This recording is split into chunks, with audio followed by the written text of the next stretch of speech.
J'en ai marre de ce putain de moule, tu vois, dans lequel on nous encourage à nous conformer parfois. Les actions que tu vas faire vont parler pour toi. À quel moment tu t'es dit j'ai envie d'aller plus loin et de créer un lieu? Si tu as du mal à vendre quelque chose, c'est peut-être que tu résous pas un vrai problème et que les gens s'en foutent. Le bon entourage, c'est l'entourage aussi qui te met dans la norme que tu veux être demain. Comment est-ce que mon activité me sert et pas comment moi je sers mon activité. On a galéré pour contacter les banques, pour avoir des validations, pour trouver l'endroit idéal, mais tu peux pas t'appuyer toujours sur la motivation. La discipline peut prendre le relais à ce moment-là. De personnes qui sont pas en mode ah t'as vu ce qu'il a fait, mais plutôt dire ah t'as vu ce qu'il a fait. Esquive cette partie-là, esquive l'un de tes super pouvoirs à développer dans les premières années de ton activité. Quelle est ma zone de génie? Et se dire bah en fait je cale mon business autour de ça. Ouais. Hello, comme tu le vois j'ai délocalisé le studio aujourd'hui. Je suis à la Maison des Créateurs et je ne suis pas seule.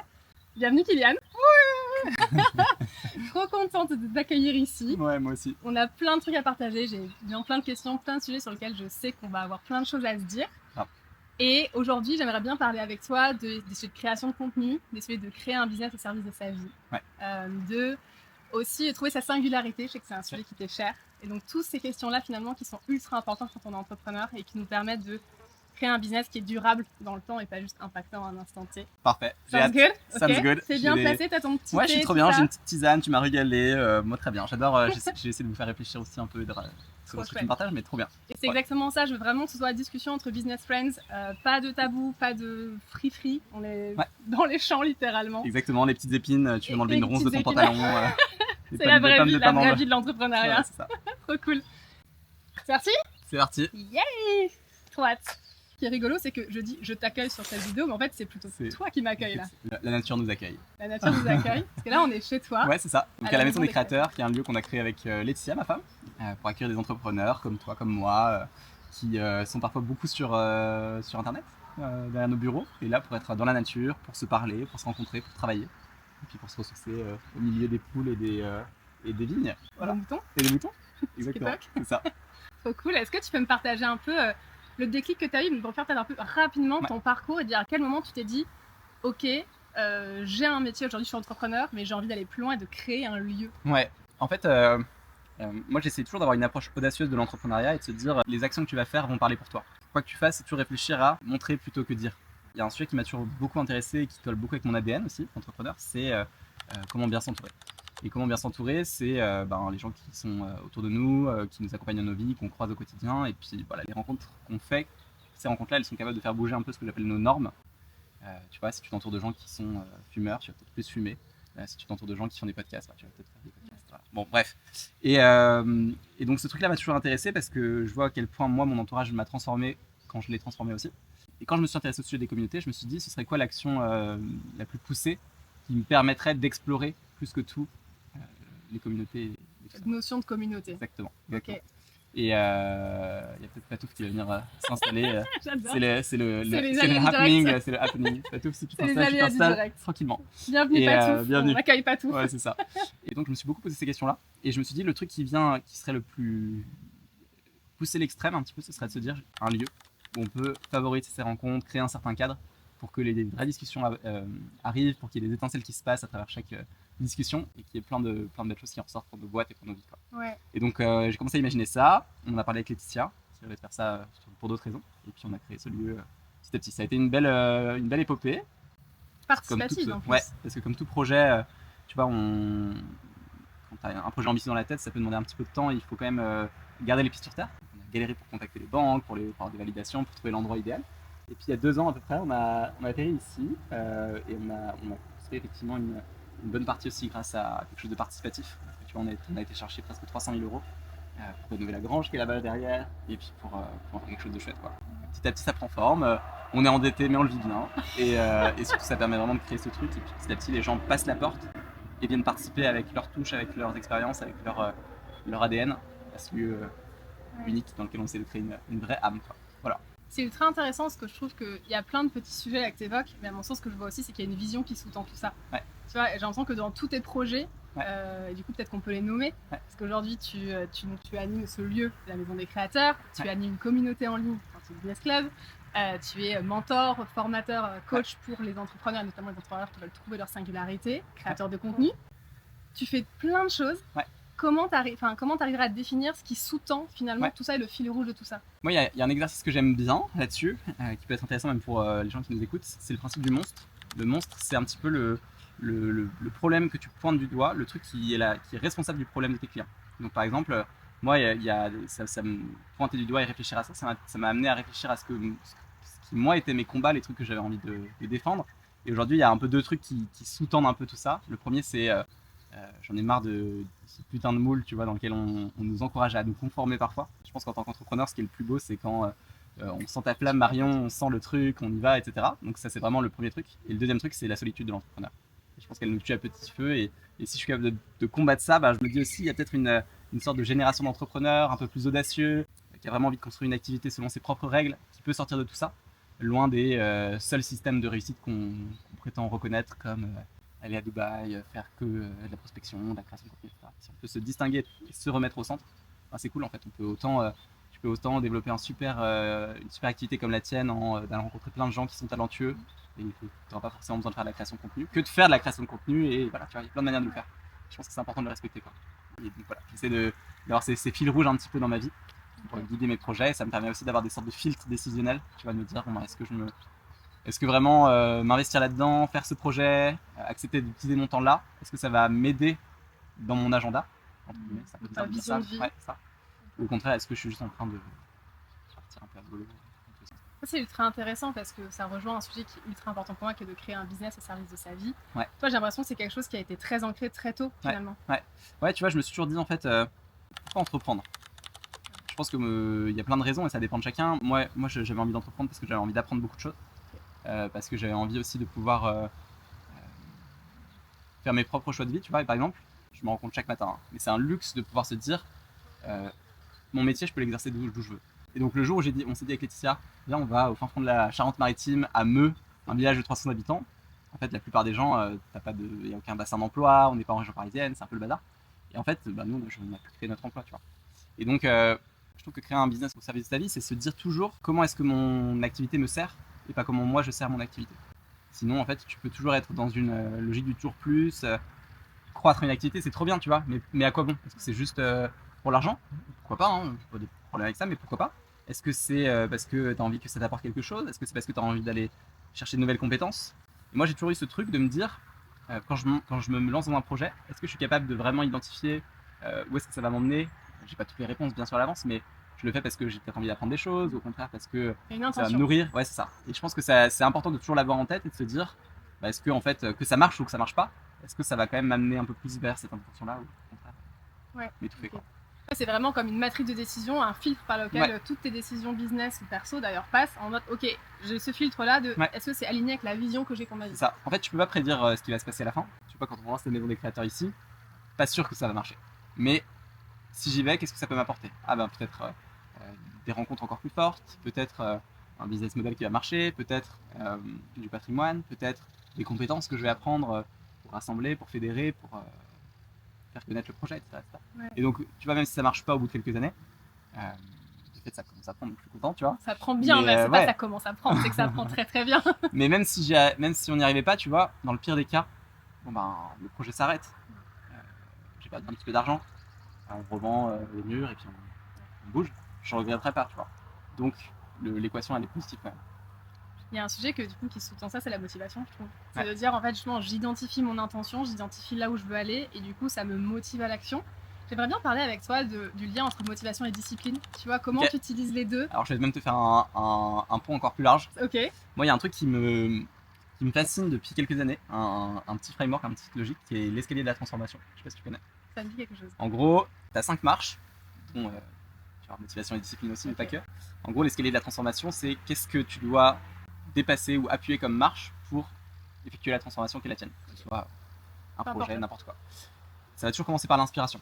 L'inspiration, c'est il y a un truc, tu vois une vidéo de Marion sur YouTube et tu te dis putain, c'est trop stylé. Donc tu te dis ok, j'ai envie de me mettre dans cette action. Moi aussi, je vais faire des vidéos sur YouTube. Ensuite vient la motivation. Je suis motivé, je suis déter, j'y vais, etc. C'est la deuxième marche.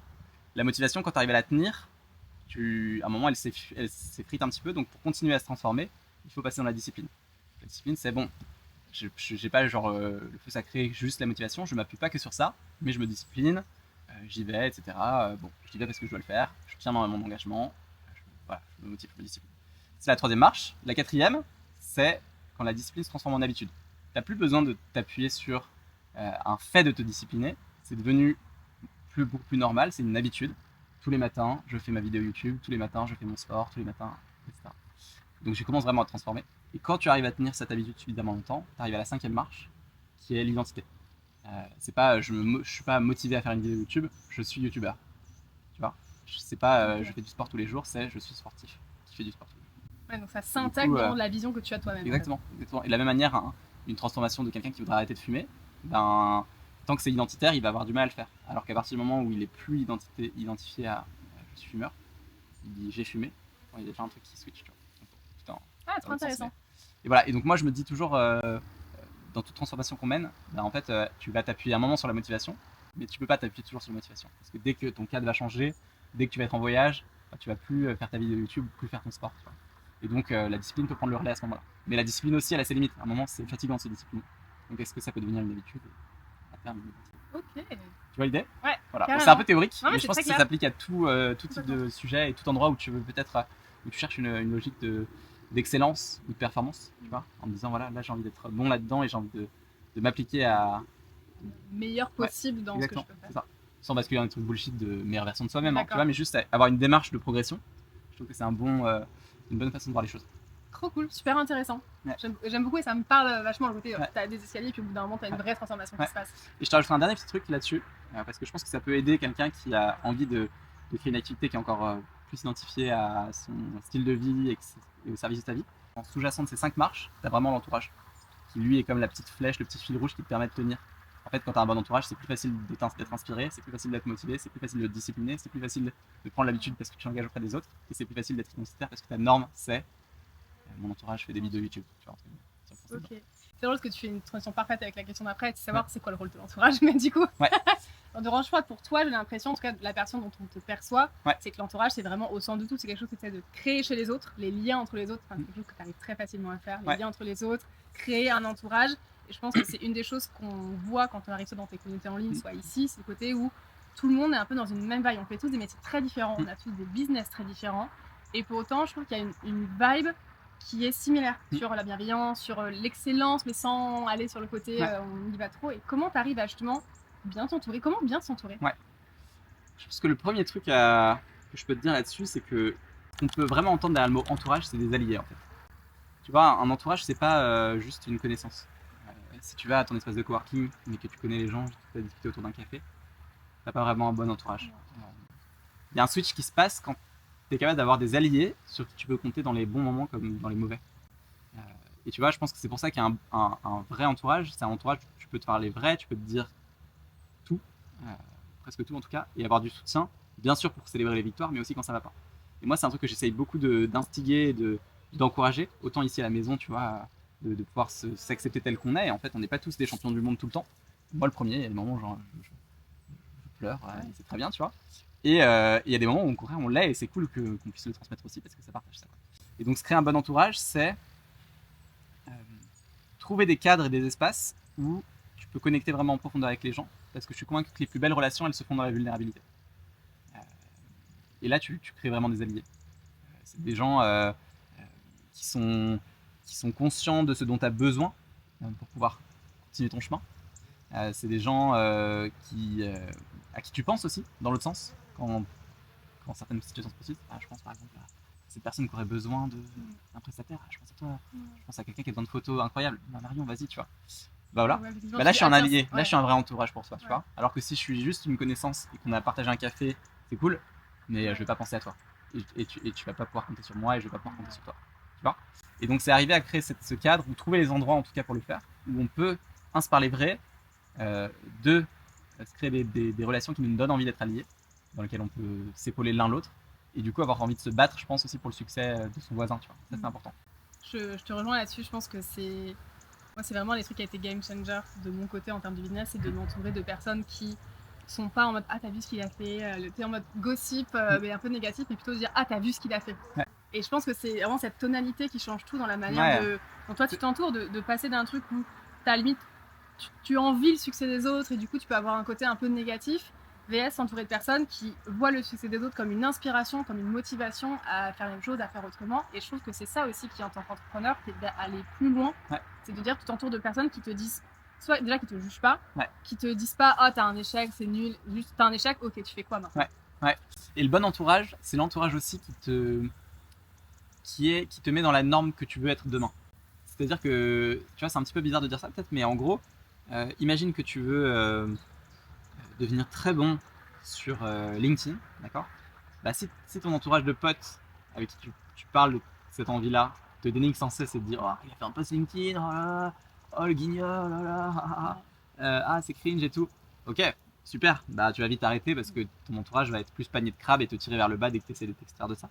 Alors que si tu as un entourage de gens qui sont là et qui te disent putain, ok, bah moi je comprends que tu veux être bon là-dessus, je vais t'attendre au rendez-vous, est-ce que tu as posté aujourd'hui, est-ce que tu te formes, qu'est-ce que tu as appris, viens on se fait des petits partages de connaissances. En fait, bah, la norme ça va être de on devient les meilleurs ensemble sur LinkedIn, tu vois. Ou, en tout cas, moi j'ai compris que c'était un objectif pour toi et je vais essayer d'être un vrai soutien pour le faire, quoi. Et donc, réfléchir dans nos vies, je pense, d'entrepreneurs à où est-ce qu'on veut changer de norme et aller réfléchir à où se trouve l'entourage et est-ce qu'aujourd'hui cet entourage me tire vers le bas ou au contraire est-ce que j'ai trouvé où il pouvait être me tirer vers le haut, ça fait la diff, tu vois.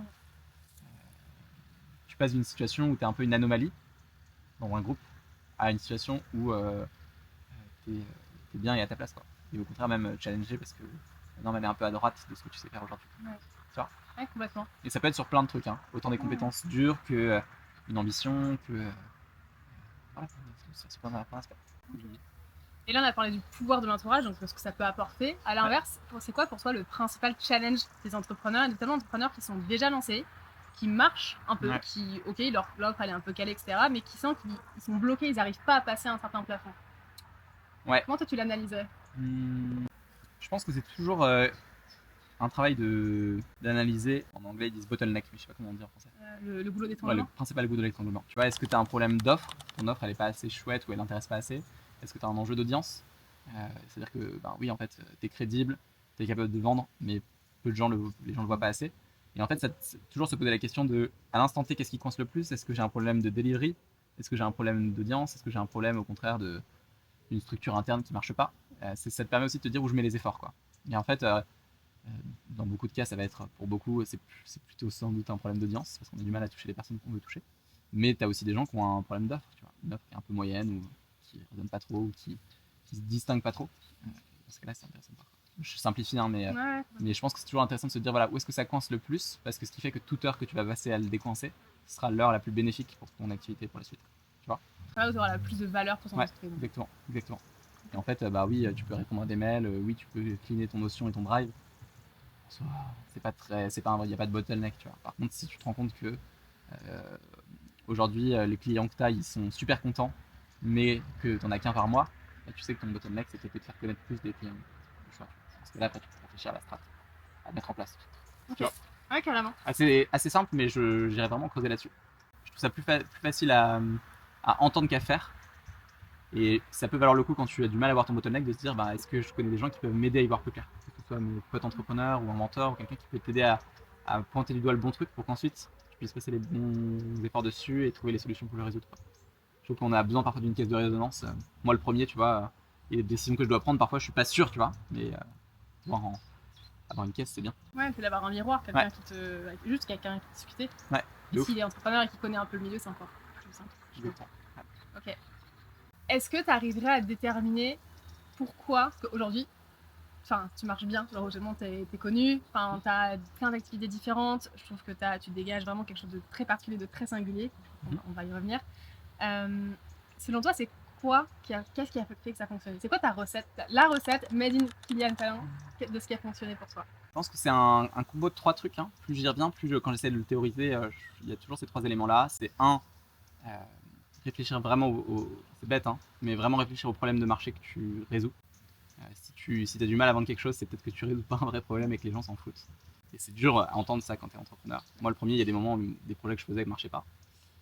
Donc ça, c'est vraiment essayer de se dire, moi j'appelle ça parfois le problème à 100K. Donc c'est genre, qu'est-ce qui pourrait rapporter gros à tes clients, entre guillemets, en tout cas vraiment qui soit perçu comme quelque chose de fort. Et 2, qui toi aussi pourrait te rapporter gros parce que du coup, tu arrives à viser un truc qui est vraiment viscéral et qui est un vrai sujet. C'est le premier truc. Le deuxième truc, c'est vraiment le positionnement. Et te dire, bah voilà, comment est-ce que je peux arriver à incarner quelque chose qui me fait résonner aussi à travers mon travail. Et tu vas me positionner sur une carte, presque comme une épingle, et dire, bah voilà, je suis là, voilà ce que je fais, voilà pourquoi vous pouvez compter sur moi. Et souvent, on ne se positionne pas ou on n'ose pas trop le dire, tu vois. Et je pense que plus on arrive à le répéter, plus on arrive à le montrer, plus on arrive à bien le formuler, plus les gens résonnent aussi avec nous.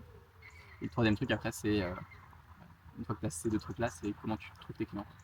Et ça demande aussi un travail, je pense. Il n'y a pas de méthode secrète, mais comprendre qu'en fait, oui, te faire connaître, ça fait aussi partie de ton activité d'entrepreneur. Et si tu n'apprends pas à le faire, c'est plus compliqué. Ça peut se faire bien, ça peut être chouette, c'est pas forcément nocif. Mais si tu esquives cette partie-là, en fait, tu esquives l'un de tes super pouvoirs à développer dans les premières années de ton activité, qui est le pouvoir de vendre ce que tu fais. Se vendre. Ouais, c'est ça.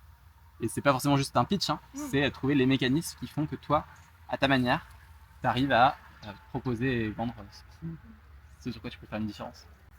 Toi, tu t'es beaucoup appuyé sur la création de contenu. Ouais, par exemple. Mais je pense que tu as mis d'autres méthodes potentiellement. Ouais, c'est par quoi exemple, un peu les quelques trucs où tu dis ça, je sens que ça a vraiment fait faire un bond à mon business. Par exemple, moi, ce que j'ai identifié, une de mes singularités, un truc que j'aime beaucoup, je suis assez calme, j'ai l'impression, mais je suis capable d'être très enthousiaste. Tu vois, tu es très enthousiaste. Ok, j'ai l'impression d'être un peu tranquillou, tu vois, posé dans l'air, avec pas tout. C'est l'ambiance, pas tout. Et moi, je sais que ce truc-là, c'est très présent chez moi. Donc, soit je peux l'éteindre, mon activité marche ou ira, tu vois.